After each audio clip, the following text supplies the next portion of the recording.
Semakin majunya perkembangan globalisasi memaksa setiap negara untuk meningkatkan perkembangannya di segala bidang termasuk Indonesia.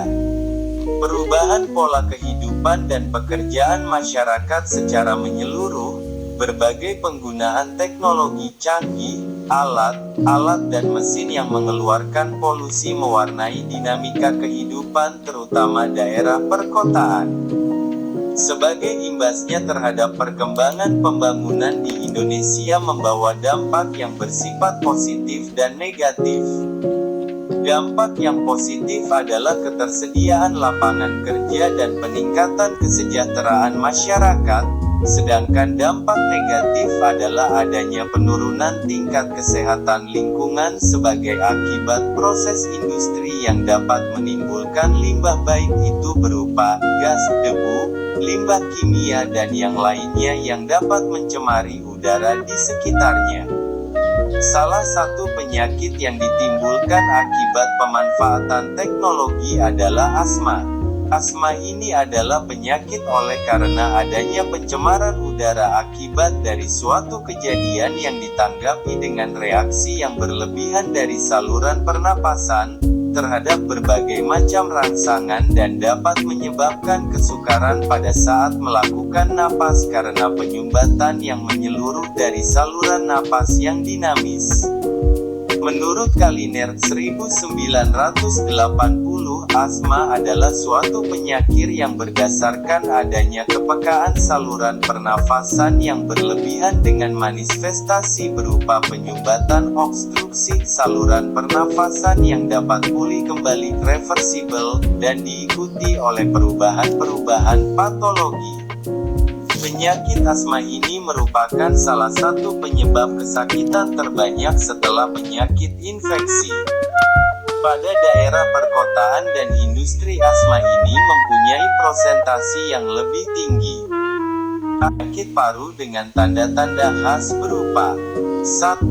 Obstruksi saluran pernafasan yang dapat pulih kembali, namun tidak dapat pulih secara sempurna pada beberapa penderita baik secara spontan atau dengan pengobatan. 2. Peradangan saluran pernafasan.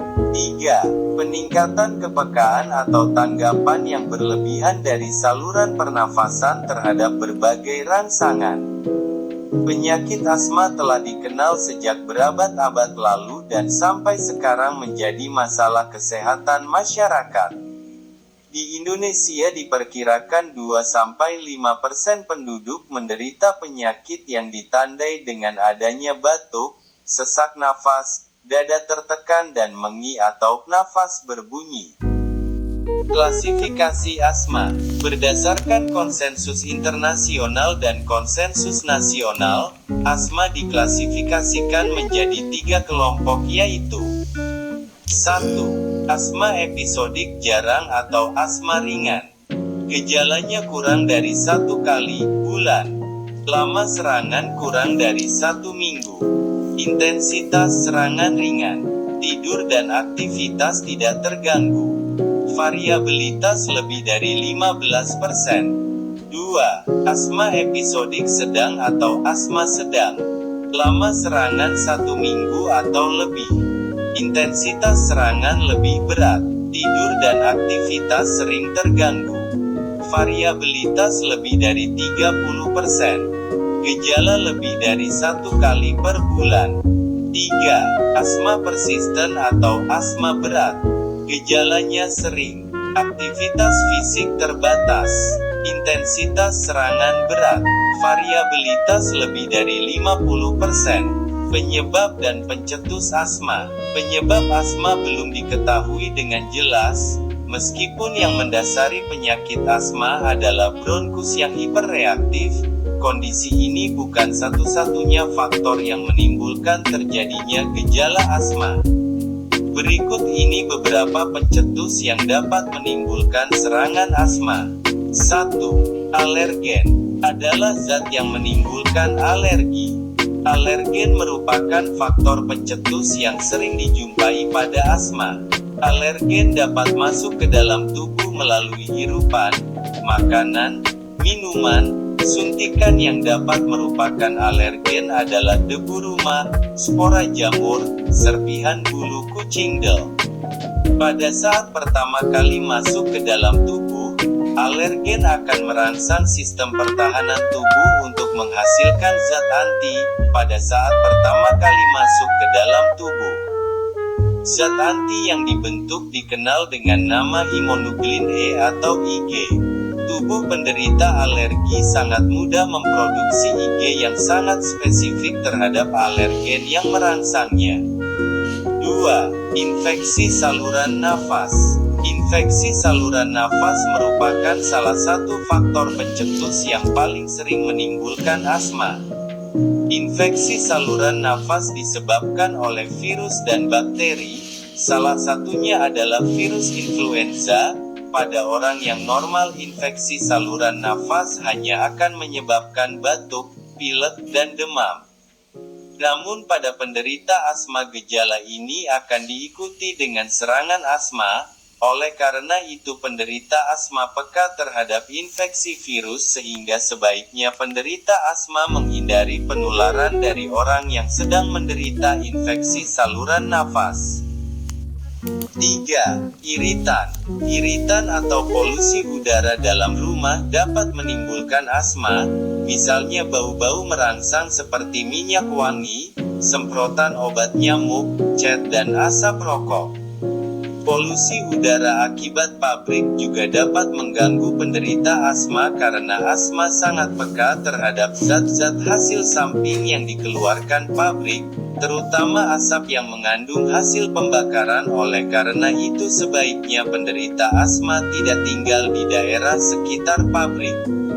4. Aktivitas fisik.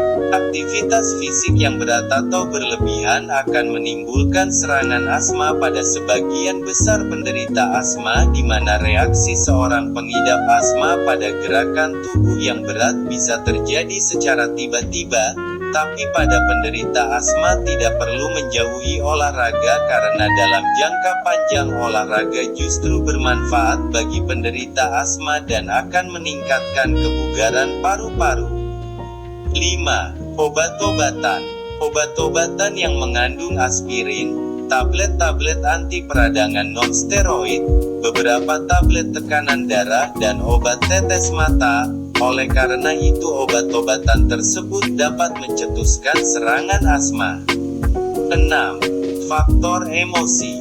Faktor emosi misalnya marah dan cemas, selain dapat mencetuskan asma juga dapat memperberat serangan asma yang sudah ada.